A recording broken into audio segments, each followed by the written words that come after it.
2025 আৰু 2026 এই সিজনৰ বাবে green life eco tourism society নেতৃত্বত এই মটংকা নদীৰ এই নাগাপুৰত পিকনিক স্পট এই বছৰৰ কাৰণে আজি খুব উদ্বোধন কৰা হৈছে। ইয়াত আমন্ত্ৰণ কৰা হিচাপে আহি ভাল লাগিছে।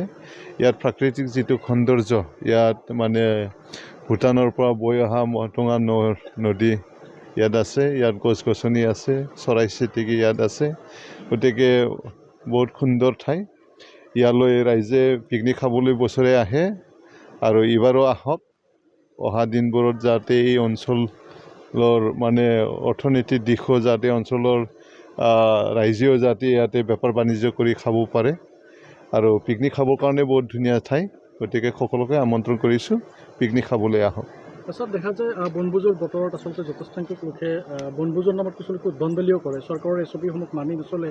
এই ক্ষেত্ৰত কিবা আহ্বান জনাব নেকি? সেইখিনি মই সেইটোৱে কৈছোঁ, ধৰক মানুহে আজি চহৰত থাকি ফালে মানে বাহিৰত যাই ফালে মানে এই ধৰণে আউটিং কৰি ফালে পিকনিক খাব অলপ এনজয় কৰিব আহে। এইটো মাৰ্জিত যাতে থাকে, যাতে উদ্ভণ্ডালিটো নহয়। চাউণ্ড টাউন যাতে যিহেতু ইয়াত মানে ফৰেষ্ট এৰিয়া হয়, এতিয়া চাউণ্ডখিনি যাতে ভলিউমটো কমকৈ দি ফালেও যাতে এনজয় কৰিব পাৰে, একদম বেছি লাউড নিদিয়েকৈ, এই ধৰণৰ কথা। গতিকে পিকনিক খালেতো চব থাকিব অলপ চলপ, কিন্তু মানে লিমিটত থাকি ফালে যাতে এনজয় কৰি যায়, সেইটো মই অনুৰোধ কৰিছোঁ। 25 আৰু 26 বৰ্ষৰ কাৰণে আমাৰ গ্ৰীণ হিমালয়াছ পিকনিক স্পট আজি শুভ উদ্বোধনী হৈছে। আৰু এই শুভ উদ্বোধনী অনুষ্ঠানত আমাৰ BTRৰ EM আছিলে গণেশ কছাৰী ডাঙৰীয়া, আৰু ময়ো ইয়াতে উপস্থিত আছিলোঁ। মই ইয়াতে মন্দিৰৰ শুভ উদ্বোধনী কৰিলোঁ। তো আমাৰ এই যি গ্ৰীণ হিমালয়া পিকনিক স্পট আছে, আমাৰ খুব ধুনীয়া এক প্ৰকৃতিৰ এইটো ভূস্বৰ্গ বুলি ক'ব পাৰি। মই এটা কথা আহ্বান জনাম সকলো ৰাইজক, যাতে আমাৰ এই ইকো টুৰিজম যি ছ'চাইটি আছে, মানে এই পিকনিক স্পট আছে, ইয়াতে আপোনালোকে আহক। আৰু 2025-26 বৰ্ষত আপোনালোকে যিহেতু নতুন বৰ্ষত সকলোৱে পিকনিক খাবলৈ আহে, আপোনালোকেও আহক। আহি ইয়াতে অলপ প্ৰকৃতিৰ যি সৌন্দৰ্য উপভোগ কৰক, তাৰ কাৰণে অনুৰোধ জনাইছোঁ মই। আৰু এই সমষ্টি যিহেতু মই MCLA, আৰু আগন্তুক দিনত যাতে এই পিকনিক স্পটটো অলপ আৰু কৰিবলগীয়া অলপ আছে, ৰাস্তাখিনি অলপ কৰিবলগীয়া আছে, ৰাস্তাখিনিও কৰিব লাগিব।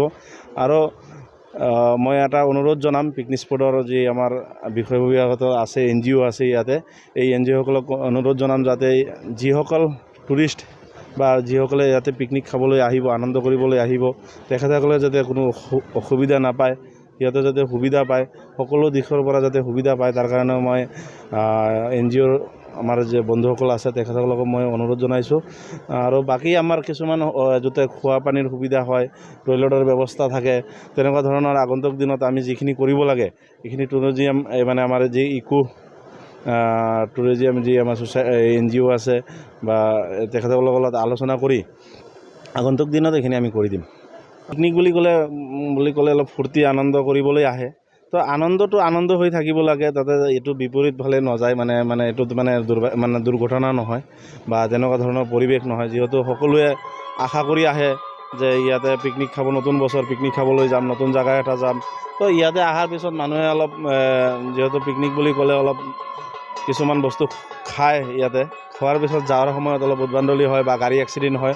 তো মই প্ৰশাসনক, তামোলপুৰ আমাৰ জিলা প্ৰশাসনকো মই অনুৰোধ জনাওঁ যাতে পিকনিক খাবলৈ অহা মানুহখিনিক অলপ মানে ইয়াতে যিহেতু প্ৰশাসন আছে, তেখেতসকলে অলপ চাওক যাতে উদ্ভণ্ডালি নহয়। আহক সকলোকে মই মানে ময়ো আমন্ত্ৰণ জনাইছোঁ, যাতে মই MCLA হিচাপে মই সকলোকে মানে ইয়াতে আহি যাতে আমাৰ এই গ্ৰীণ হিমালয় যি পিকনিক স্পট আহক, সকলোৱে আহক। কিন্তু তাতে যাতে মানে সকলো পৰিৱেশটো মানে ঠিক ৰাখি, পৰিস্থিতি ঠিক ৰাখি কিনে ইয়াতে বনভোজ খাওক, মানে পিকনিক খাওক, সকলোকে আহ্বান জনালোঁ।